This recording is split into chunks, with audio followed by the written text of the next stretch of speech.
모자라고 했네? 원고가 모자라고 했지? 이거 모자라고 했지?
(12월 25일) 성탄 감사 예배를 드리도록 하겠습니다.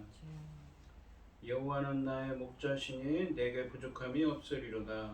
그가 나를 푸른 풀밭에 누이시며 쉴 만한 물가로 인도하시는도다. 내 영혼을 소생시키시고 자기 이름을 위하여 의의 길로 인도하시는도다.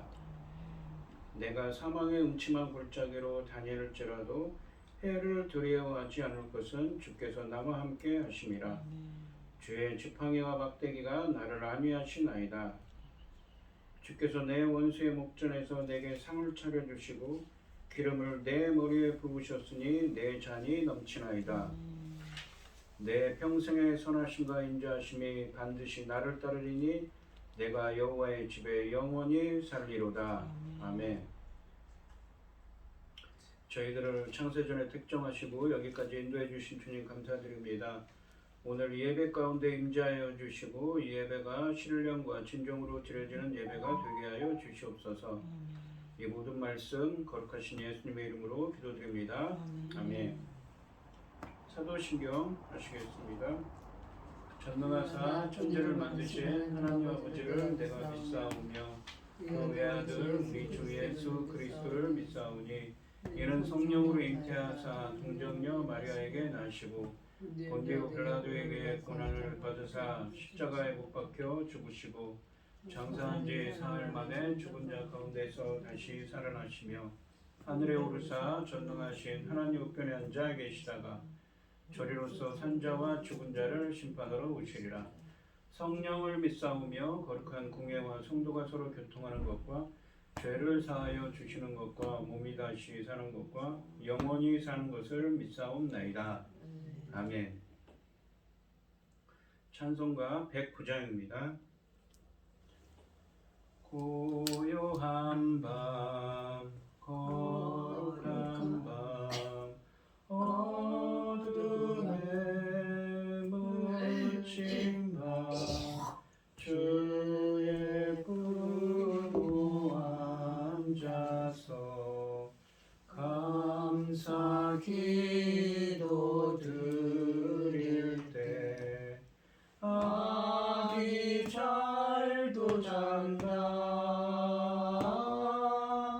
아기 잘도 잔다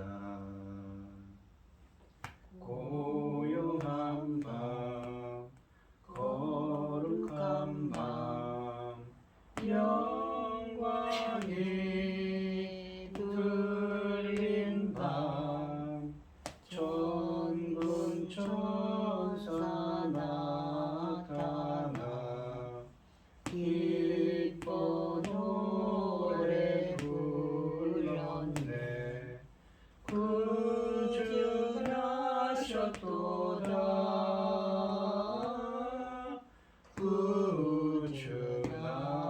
구주나셨도다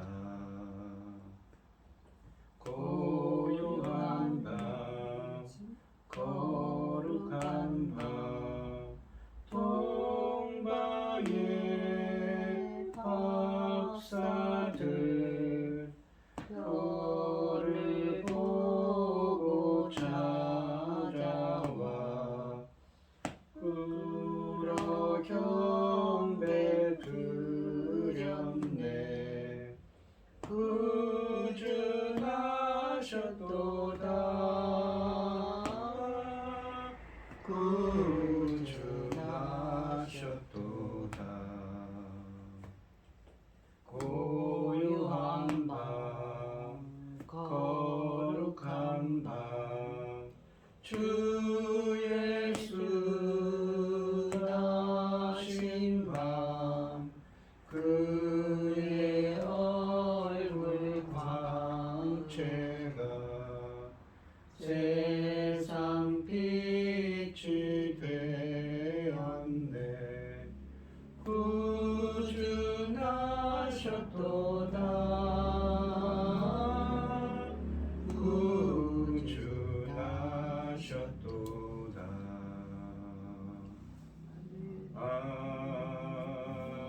아멘.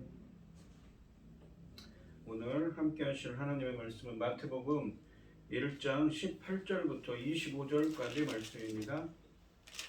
마태복음 1장 18절부터 25절까지 말씀입니다. 교독을 하겠습니다. 제가 먼저 읽겠습니다. 그리스도의 나심 예수 그리스도의 나심은 이러하니라. 그의 어머니 마리아가 요셉과 약혼하고 동거하기 전에 성령으로 잉태된 것이 나타났더니 그의 남편 요셉은 의로운 사람이라 그를 드러내지 아니하고 가만히 꿈꾸자 하여 이 일을 생각할 때 주의 사자가 현몽하여 이르되 다윗의 자손 요셉아 내 아내 마리아 데려오기를 무서워하지 말라. 그에게 잉태된 자는 성령으로 된 것이라. 아들을 낳으리니 이름을 예수라 하라. 이는 그가 자기 백성을 그들의 죄에서 구원할 자이심이라 하니라.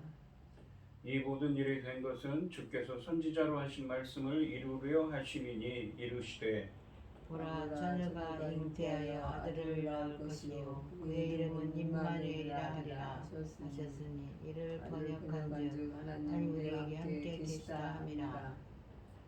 요셉이 잠에서 깨어 일어나 주의 사자의 분부대로 행하여 그의 아내를 데려왔으니 아들을 낳기까지 하기까지 방심하지 아니하더니 나음의 이름을 예수라 하니라. 아멘. 기도하겠습니다.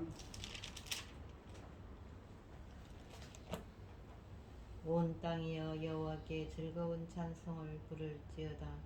기쁨으로 여호와를 섬기며 노래하면서 그 앞에 나갈지어다. 여호와가 우리 하나님이신 줄 너희는 알지어다. 그는 우리를 지으신 이요 우리는 그의 것이니 그의 백성이요 그의 가르치는 양이로다. 아멘. 천지 만물을 지으신 전능하신 하나님 아버지, 어리석고 보잘것없는 저희들을 아버지 자녀로 삼으시고 아버지 사랑 가운데 살아가게 하심을 참으로 감사드립니다. 전능하신 하나님 아버지, 세상은 온갖 일로 어지럽고 어수선하고 분주하지만 이 시간 저희들 예배할 수 있도록 인도하셨으니 감사를 드립니다. 전능하신 하나님 아버지, 저희들은 어리석고 보잘것없습니다. 아버지 하나님, 저희 나라 대한민국을 기억하여 주시옵소서. 나라가 지금 어떻게 되었는지, 이로 어디서부터 어디까지 잘못되었는지 알 수도 없을 지경입니다. 아버지 불쌍히 여겨 주시옵소서. 잘못이 있다면 용서하여 주시옵소서. 긍휼히 여겨 주시옵소서. 이 나라가 아버지 기뻐하신 나라가 될 수 있도록 도와주시옵기를 간절히 원하옵고, 아버지 하나님, 이 시간 당신의 사랑하는 종 열매 거둘 이 시대에 열매 거둘 말씀을 들고 강단에 세우셨으니 아버지 말씀으로 말미암아 아버지께서 기뻐 받으실 열매들이 넉넉히 나올 수 있기를 간절히 소원하옵고, 이 모든 말씀 억만 죄악 가운데서 우리를 구원하여 주신 예수 그리스도의 이름으로 기도드리옵나이다. 아멘. 오늘 본문 말씀의 제목은 예수 그리스도의 나심입니다. 오늘 본문 말씀인 1장 18절로 25절 앞에 있죠. 16절 말씀을 보시면 야곱은 마리아의 남편 요셉을 낳았으니 마리아에게서 그리스도라 칭하는 예수가 나시니라 라고 하십니다. 이 야곱은 마리아의 남편 요셉을 낳았으니 마리아에게서 그리스도라 칭하는 예수가 나시니라. 그러니까 예수님이 마리아에게서 낳았다고 그랬지 남편 요셉과 마리아에게서 낳았다는 표현을 쓰지 않지요. 여기서 16절 말씀의 표현을 주목하게 됩니다. 야곱은 마리아의 남편 요셉을 낳았고 그녀에게서 그리스도라고 불리는 예수께서 나셨다고 하십니다. 요셉은 마리아의 남편이었는데 정작 예수님은 요셉과 마리아 사이에서 태어나셨다고 말씀하지 않고 단지 마리아에게서 태어나셨다고 말씀하십니다. 오늘 본문 말씀인 이 18절부터 25절 말씀은 주님이 이 16절 말씀처럼 말씀하신 이유를 설명해 줍니다. 본문은 요셉이 마리아의 남편이었는데도 예수님께서 어떻게 육체적으로 요셉과 아무 상관없이 태어나실 수 있었는가, 또한 요셉과 육체적으로 무관하게 태어나신 예수님께서 이 사회적으로 법적으로는 어떻게 요셉의 아들로, 즉 궁극적으로는 다윗의 자손으로 간주되실 수 있었는지 설명하고 있습니다. 오늘 본문 말씀을 보시면 첫째는 예수 그리스도의 동정녀 탄생입니다. 18절에 보시면 예수 그리스도의 나심은 이러하니라. 그의 어머니 마리아가 요셉과 약혼하고 동거하기 전에 성령으로 잉태된 것이 나타났더니 라고 되어 있습니다. 상반절에 보시면 예수 그리스도의 나심은 이러하니라 라고 말씀하시는데, 이 나심이라고 되어 있는 헬라어가 게네시스라고 해서 우리가 차에 제네시스라는 차가 있지요. 비슷한 말이고 또 무엇입니까? 이 철자도 상당히 유사합니다. 발음도 유사하죠. 이 말은 출생을 의미하기도 하고 족보를 의미하기도 하고 기원 혹은 혈통을 의미하는 말입니다. 그러니까 이 창세기를 부를 때 영어 성경에서 이 창세기를 부를 때 Book of Genesis, 그러니까 족보의 책이다, 혈통의 책이다 라는 말을 씁니다. 혹은 기원의 책이라는 의미를 사용하지요. 이 하반절에 보시면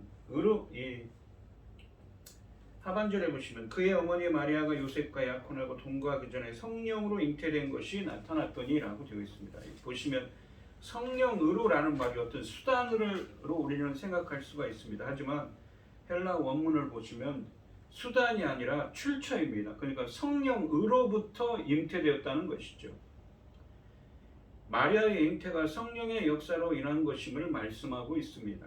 이것은 예수님이 요셉과 마리아 사이의 육체적 관계로부터 태어나지 않으셨다는 사실을 의미하여 예수 그리스도의 동정녀 탄생을 언급함으로써 그의 신성을 부각시키고 있습니다. 즉 예수님은 아담에게서 비롯된 원죄가 없다는 것입니다. 인류의 죄를 구속하기 오셨기 때문에 그리스도는 인간인 동시에 하나님이셔야만 했습니다. 동시에 완전 무결한 희생 제물이 되기 위해서는 아담에게로부터 전가된 죄가 없어야 했습니다. 그래서 하나님의 아들이신 예수님께서는 처녀의 몸을 통해 성령으로부터 잉태되는 특별한 탄생 과정을 취하신 것입니다. 두 번째로는 의로우면서도 따뜻한 사람 요셉입니다. 19절에 보시면 그의 남편 요셉은 의로운 사람이라 그를 드러내지 아니하고 가만히 끊고자 하여 라고 되어 있습니다. 이 의로운 사람이다 라고 되어 있는데 하반절에 보시면 그를 드러내지 아니하고 가만히 끊고자 하여 18절 하반절에서 마리아가 요셉과 약혼하고 동거하기 전에 성령으로 잉태되었다고 했습니다. 마리아와 요셉이 맺고 있던 관계인 약혼은 유대인 사회에서 결혼에 앞서 1년 정도 유지되던 관계입니다. 그런데 이 당시의 약혼은 오늘날보다 더 사회적으로 더 무엇입니까? 구속력을 갖는 관계였습니다. 그러니까 약혼을 하고 정혼을 하고는 1년 있다가 결혼을 합니다. 근데 그들은 이 법적으로는 결혼한 것과 같은 사이였습니다. 단지 남녀로서 함께 살진 않았지요.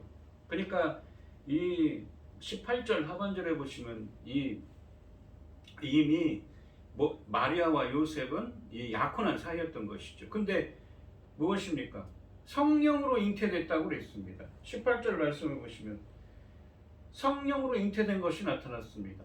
당시 사회 규범으로는 남편과 함께 잠자리를 하지 않았는데 이 여자가 임신을 하면 무엇입니까? 부정을 저질렀다고 해서 이 신명기 24장에 보시면 돌로 쳐 죽이라는 규정이 있었습니다. 옛날 그 신명기에서는 그랬죠.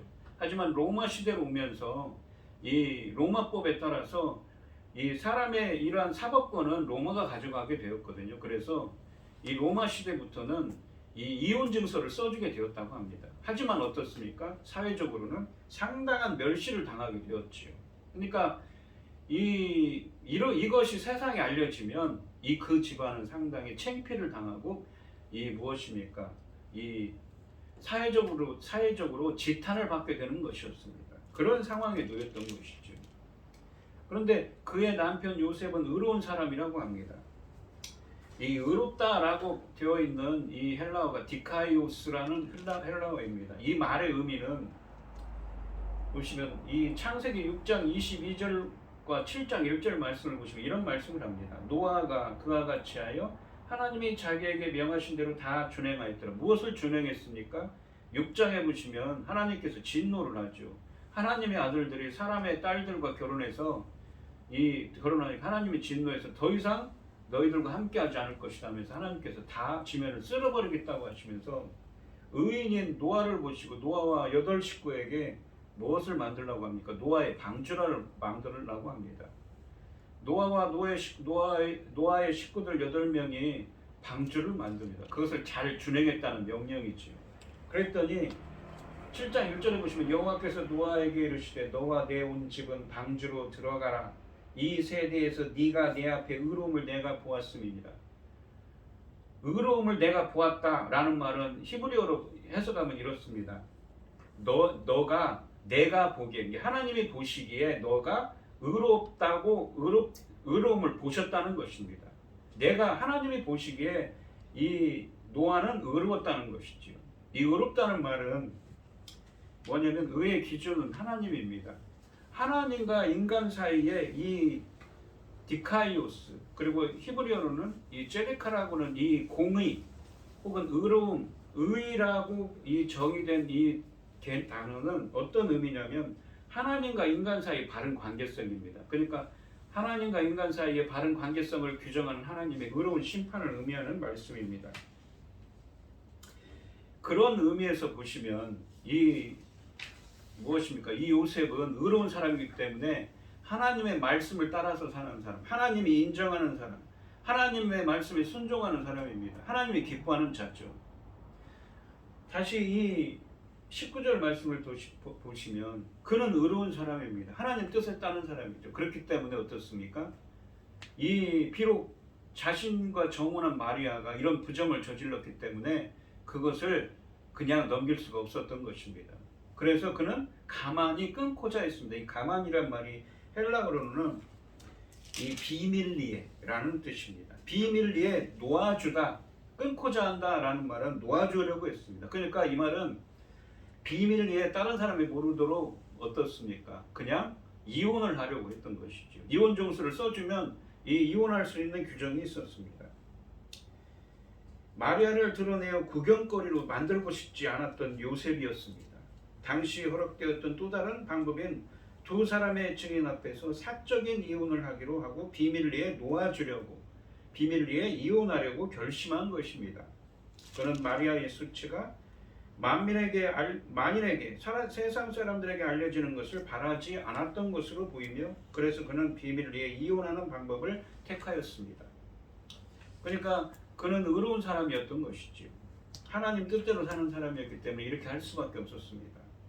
요셉에게 닥친 결과적인 딜레마는 적법하면서도 되도록 더 동정심을 깊이 가져서 법적인 아내에게 공적인 수치를 주지 않고 은밀히 이혼하려고 했던 것입니다. 요셉은 하나님의 말씀을 지키는 의인이었지만 동정심으로 인해 공적인 수치를 주지 않고 개인적으로 해결하려고 했던 것입니다. 그러니까 그 마리아를 배려하려고 했던 것이죠.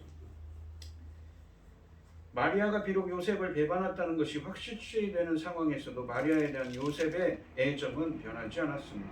그렇기 때문에 그는 끝까지 마리아의 입장에 서기를 원하였고 그리하여서 그녀의 실수를 공개적으로 드러내지 않았던 것입니다.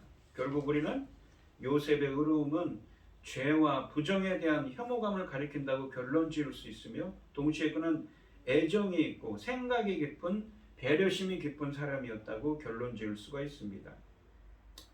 우리는 비밀리에 놓아주려고 하는 요셉의 모습에서 온유하면서도 불의에 대해서는 매우 단호히 대처하는 그의 성품을 발견하게 됩니다.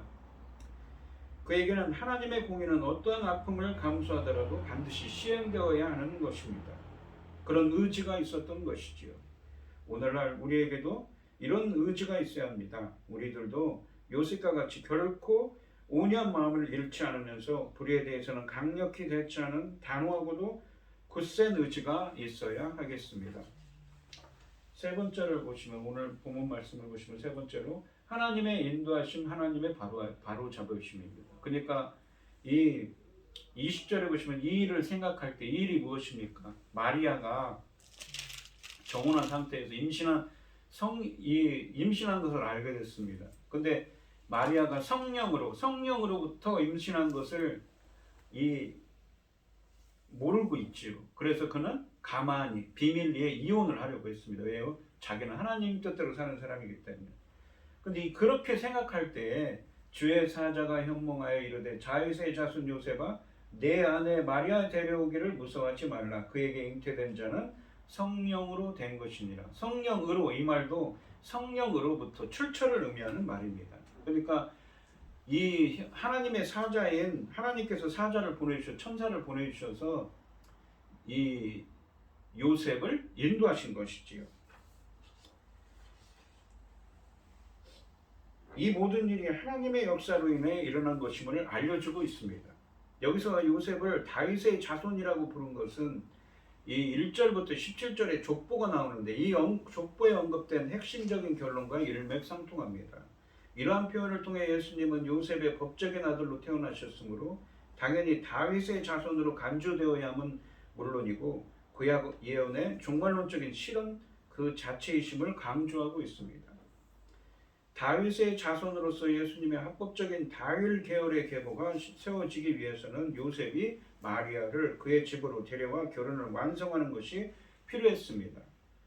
마찬가지로 그의 이름을 짓는 것 또한 공식적으로 예수님이 요셉의 아픔을 아들임을 인정하는 것이고, 이렇게 함으로써 예수님이 다윗의 자손으로 세워지는 것입니다. 그래서 어쩔 수 없는 일을 했던 이 행한 요셉의 인생길을 하나님이 바로잡아 주셨던 것이지. 그러니까 요셉은 비밀리에 이혼을 하려고 했지만 하나님께서 천사를 보내주셔서 이 마리아 데려오기를 불성하지 말라. 성령으로 잉태되었다고 말씀하고 있었던 것이지요. 하나님께서 이 요셉이라는 사람의 인생길을 바로잡아 주셨습니다. 우리들에게도 그렇죠. 이러한 하나님께서 바른 길을 갈 수 있도록 하나님이 정하신 가리를 갈 수 있도록 우리도 하나님의 인도하심이 필요합니다. 우리 성도님들도 하나님의 인도하심을 받는 은혜가 함께 하시길 바랍니다. 네 번째로는 자기 백성의 구원자이신 예수님이십니다. 21절에 보시면 아들을 낳으리니 이름을 예수라 하라.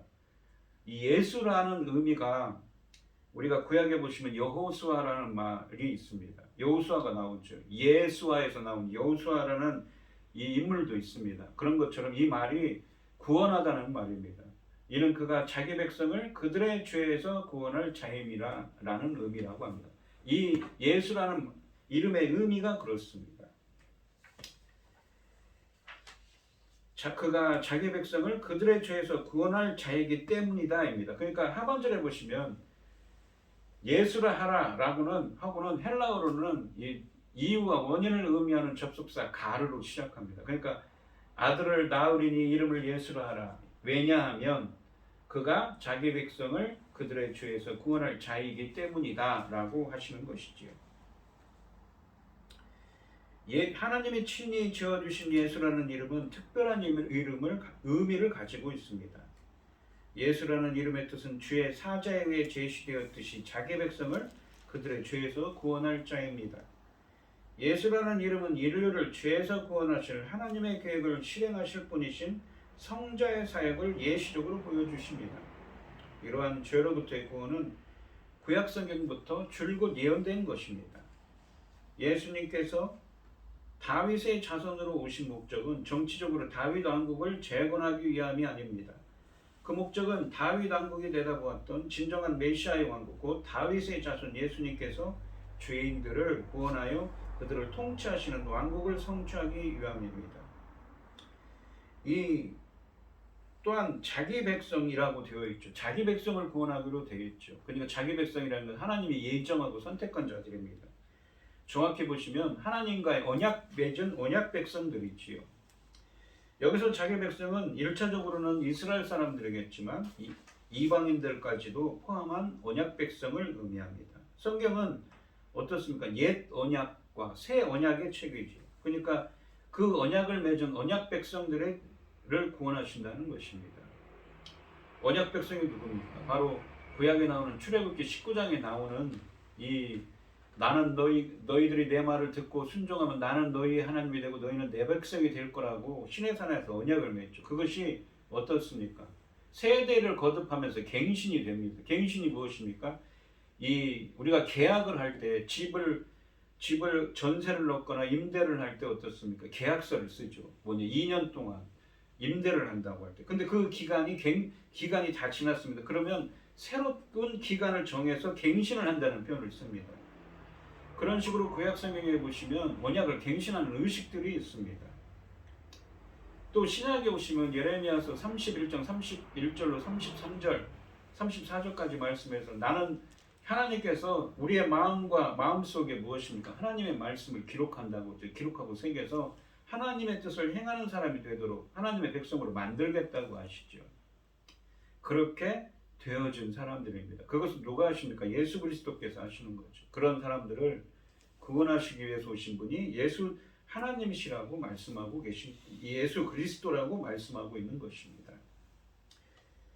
다섯 번째 보시면 임마누엘의 하나님이신 예수님입니다. 22절 말씀을 보시면 이 모든 일이 된 것은 주께서 선지자로 하신 말씀을 이루려 하심이니 이루시되라고 합니다.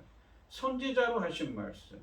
이 구절은 성경에 하나님이 선지자를 통해 하신 말씀이 기록되어 있는 책이라는 것입니다. 그리고 그 말씀을 이루려 하십니다. 그러니까 구약 성경은 무엇입니까?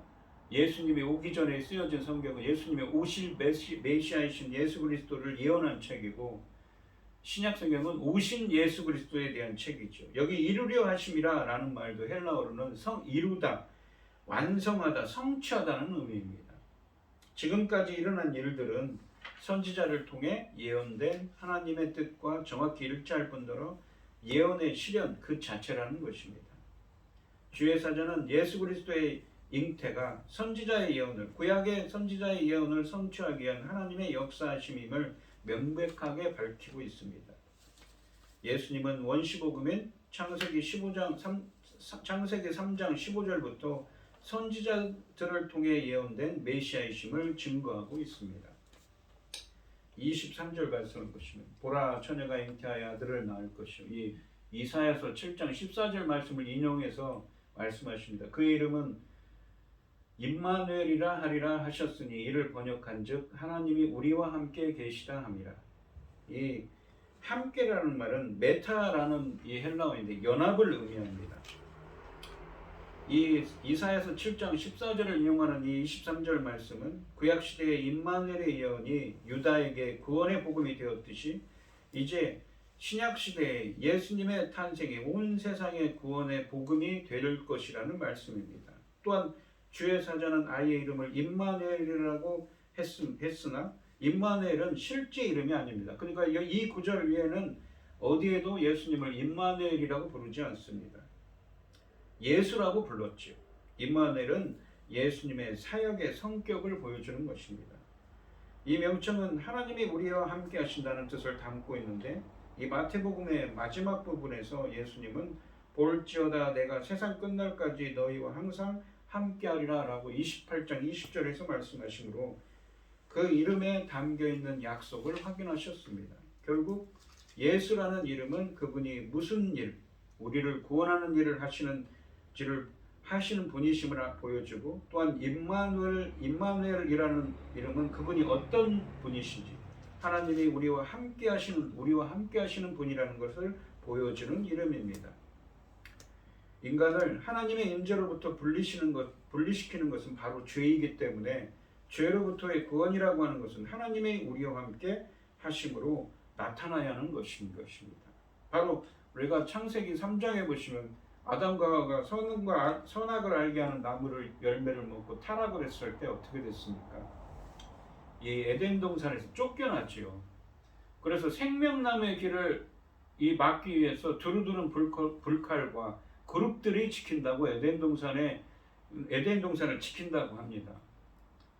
우리들이 못 들어오더라고요. 그러면서 우리 인간들은 에덴 동산에서 쫓겨나서 하나님과 관계가 단절된 존재가 되었습니다. 하지만 계시록 22장에 가시면 생명나무의 길이 열린다는 표현이 나오지요. 다시 회복하는 것입니다. 어떻게요? 예수 그리스도를 통해서 예수 그리스도와 함께해야만 우리는 바로 우리 인간의 이 근본적으로 갖고 있던 창조의 그 때를 회복할 수가 있는 것입니다. 임마누엘인 아이가 태어나는 것은 하나님의 구원 행위가 시작되었고 하나님의 구원 계획이 절정에 이르렀다는 뜻입니다. 임마누엘은 하나님의 정체이면서 자기 백성을 구원하는 방식입니다. 다시 말해서 하나님은 예수 안에서 백성과 함께 하심으로써 구원하시고 또한 구원받은 백성들과 함께 하시는 분입니다. 또한 23절에서 하나님께서 우리와 함께 계신다라는 말씀은 그가 예수님의 출생을 하나님의 임재의 실현으로 이해하고 있음을 시사해 주고 있습니다. 이 24절로 25절까지 말씀해 보시면 요셉이 잠에서 깨어 일어나 주의 사자의 분부대로 행하여 하나님의 말씀에 순종한 것이죠. 그의 아내를 데려왔습니다. 무엇입니까? 결혼을 한 것이죠. 아들을 낳기까지 동침하지 아니하더니 나음의 이름을 예수라 하니라. 이 동침하지 않았다는 것은 예수님의 동정녀 탄생을 보증하고 있는 것입니다. 요셉은 잠에서 깨어 일어나, 그러니까 꿈에서 천사를 만나고 일어나서 주의 사자가 말한 대로 마리아를 데려옵니다. 이것은 요셉과 마리아가 공적인 혼인 예식을 거행했다는 뜻입니다. 그러나 요셉은 아들을 낳을 때까지 마리아와 동침하지 않았습니다. 이것은 예수님의 동정녀 탄생을 보증해 주는 것입니다. 결국 요셉과 마리아는 하나님의 말씀에 적극 순종하여 메시아의 탄생에 기여합니다. 요셉은 의로운 사람으로서 마리아의 동정녀 출산을 도왔고 마리아는 요셉의 배려 덕분에 순탄하게 메시아이신 예수님을 낳는 복을 누립니다. 그리고 그들은 아이의 이름을 천사의 지시대로 예수라고 지음으로써 온전한 순종을 이루었습니다. 오늘 본문 말씀을 보시면 이 요셉이 어떻습니까? 마리아와 결혼한 요셉입니다. 그런데 원래 아까도 설명드렸듯이 이 유대인들의 이 결혼 예식에 대해서 설명드리면 이 약혼을 하고 1년 후에 결혼을 해야 됩니다. 근데 약혼을 한 상태는 지금보다 상당히 결속력이 더 강합니다. 약혼을 하고 사실상 법적으로는 이 같이 살지만 않을 뿐 이 부부와 같습니다. 그런데 만약에 부정한 일을 버리면 어떻습니까? 구약 시대에는 신명기 24장에는 돌로 쳐 죽이라는 규정이 있습니다. 근데 당시에 이 로마 시대에는 어떻습니까? 사람을 죽이는 것은 로마의 이 통치 아래에 있었기 때문에 로마의 상관이었기 때문에 이 신명기 24장에 보시면 이혼할 수 있는 규정을 두었습니다. 그 말씀대로 이혼할 수 있도록 했던 것이지요. 근데 이 요셉은 지금 약혼한 상태였는데 마리아가 임신한 것을 알게 되었습니다. 그래서 그는 불의한 것은 참을 수 없는 사람이었기 때문에 의로운 의인이었기 때문에 가만히 비밀리에 그녀와 이혼을 하려고 했던 것이지요. 비록 그가 무엇입니까? 하나님 뜻대로 살려고 하는 사람이기 때문에 이렇게 했지만 그는 마리아를 배려하고 마리아를 사랑했기 때문에 그냥 비밀리에 이혼을 하려고 했습니다. 그것이 다른 사람들에게 알려진다면 사회적인 지탄을 피할 수가 없었던 것이지요. 그럴 때 주의 사자가 나타나서 하나님께서 주의 사자를 보내셔서 그 다른 자리로 갈 수 있도록 하나님께서 마리아를 데려와서 결혼하도록 하십니다. 왜냐하면 마리아가 잉태한 사람은 메시아신 예수 그리스도이고 성령으로부터 난 자라고 잉태된 자라고 말씀하셨기 때문인 것이죠. 그리고 그 말씀에 순종해서 요셉은 마리아를 데려와서 결혼하고 예수라고 짓게 됩니다. 원래 요셉은 의로운 사람이면서도 마리아를 비밀리에 놓아주려고 했습니다. 그러나 하나님께서 천사를 통해 요셉을 인도해 주심으로 요셉은 마리아와 결혼하게 되어 다윗의 자손이 되었고 출산할 때까지 잠자를 하지 않으므로 동정녀 탄생을 하도록 도웁니다. 지난 한 해 많은 일들이 우리들에게도 있었습니다. 하지만 오늘 본문 말씀처럼 고민과 걱정 가운데 있는 요셉을 인도하시고 바른 길로 인도하신 하나님의 은혜가 함께하는 여러분들이 되시기를 바랍니다. 또한 밝아오는 새해에도 우리의 모든 죄를 사하시기 위해 오신 임마누엘의 하나님이신 예수님의 은혜가 함께하셔서 예수님과 동행하는 한 해가 되시기를 주님의 이름으로 축원드리겠습니다. 기도하겠습니다. 하나님 아버지 감사합니다. 성탄절 바로 예수님이 2000년 전에 오신 날을 기념하는 감사하는 날입니다. 오늘 본문 말씀에서 요셉은 예수님의 아버지인 요셉은 아직 결혼하지 않고 자신과 정혼한 마리아가 임신한 사실을 알게 되고 그는 의인이었기 때문에 어쩔 수 없이 마리아를 비밀리에 이혼하려고 했습니다. 하지만 하나님께서 천사를 보내주셔서 바로 잡아주시지요. 그리고 마리아와 혼인하게 됩니다. 주님, 저희들의 인생길도 마리아와 요셉의 인생길을 인도하여 주셔서 바로잡아 주셨던 것처럼 바로잡아 주시옵소서. 지난 한 해 임마누엘이 하나님이셨던 예수 그리스도께서 함께해 주셔서 감사합니다. 밝아오는 새해에도 요셉과 함께 하신 하나님께서 그의 인생길을 붙들어 주시고 인도해 주셨던 것처럼 바른 길로 갈 수 있도록 인도해 주셨던 것처럼 저희들도 인도해 주시옵시고 임마누엘의 하나님이신 주님께서 저희들과 동행하여 주셔서 구원의 길, 생명의 길로 저희들을 인도하여 주시옵소서. 이 모든 말씀 거룩하신 예수님의 이름으로 기도드리옵나이다. 아멘. 찬송가 123장을 하시고 축도하심으로 오늘 예배를 마치겠습니다.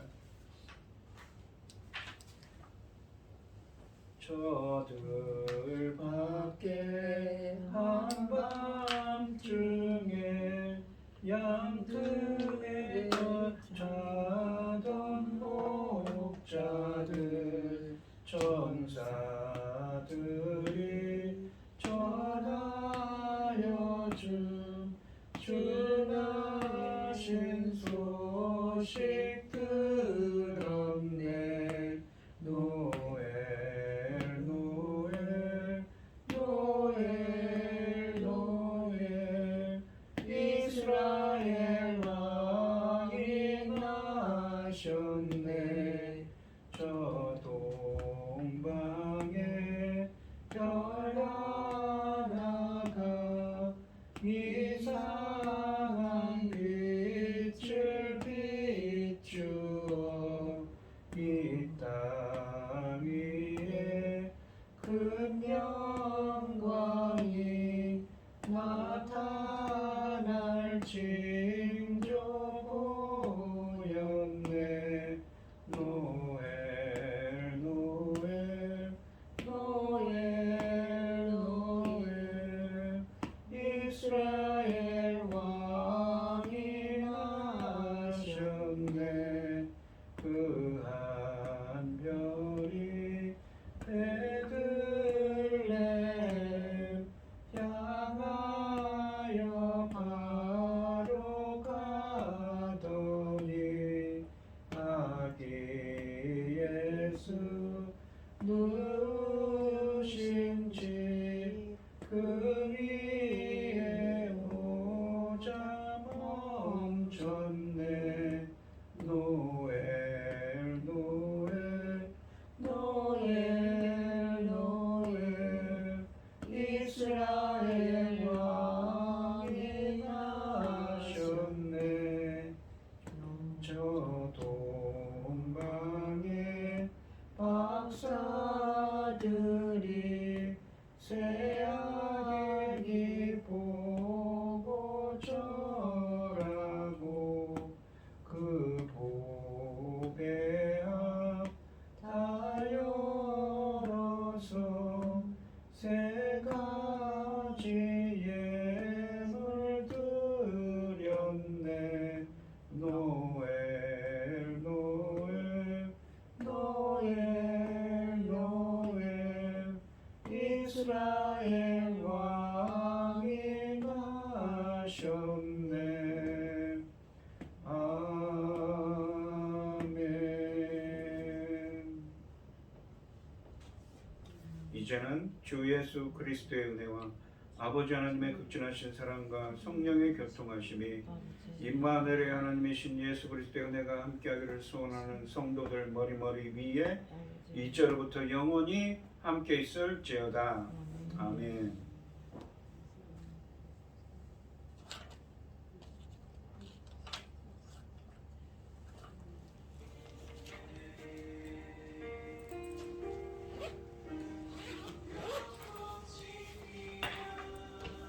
목사님 또부터 드려요. 거기 있어요. 뭐가 넣었다고 뭐가는 냄새 나려고 하니까 뭐 목사님 찾는 데가 좀 좋아하시고